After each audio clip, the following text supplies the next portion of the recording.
Police sub division కేంద్రమైన Narsipatnam municipality పరిధిలోని శనివారం అర్ధరాత్రి దాటిన తర్వాత పట్టణ పరిధిలో గల ఆర్టీసీ కాంప్లెక్స్ వద్ద అనుమానాస్పదంగా తిరుగుతున్న ఇద్దరు వ్యక్తులను అదుపులో తీసుకొని గాలించగా వారి వద్ద నుంచి 10 లక్షల రూపాయలు లభ్యమయ్యాయని పట్టణ సిఐ ఎస్కే గఫూర్ తెలిపారు. వారి వద్దనున్న నగదుకు సరైన ఆధారాలు పత్రాలు చూపించకపోవడంతో వారిని అదుపులోకి తీసుకొని వారి వద్ద నుంచి స్వాధీనం చేసుకున్న నగదును న్యాయస్థానానికి సమర్పిస్తామని ఆయన అన్నారు. నాతవరం మండలం ఎరకంపేట గ్రామానికి చెందిన శీరంరెడ్డి సతీష్, లగుడు కృష్ణవంశీ అనే ఇద్దరు వ్యక్తులను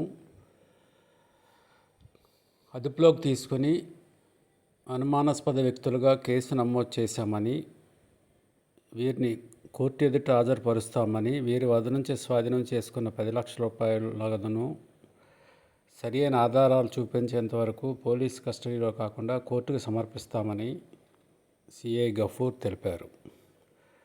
అర్ధరాత్రి వాహన తనిఖీలు, పోలీసు గస్తీలో భాగంగా వీరు శనివారం అర్ధరాత్రి దాటిన తర్వాత అనుమానాస్పదంగా తిరుగుతుండడంతో వీరిని తనిఖీ చేయగా వీరి వద్దనున్న బ్యాగులో 10 లక్షల రూపాయల నగదు లభించాయన్నారు.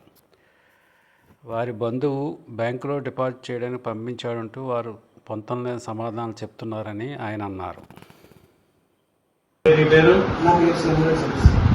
సతీష్ ఎంత పేరు? ఎంత నీ వయసు? ఏం పని చేస్తావు? ఏ ఊరు? ఏ మండలం అది?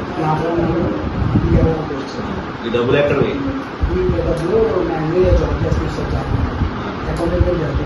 ఎంత ఈ డబ్బులు ఎంత? ఎలా తీసుకొచ్చేది?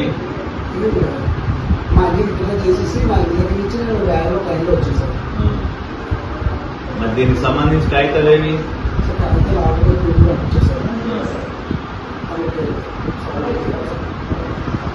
ఇప్పుడైతే ప్రస్తుతానికి అయితే ఒరిజినల్ కాగితాలు ఏం లేవు.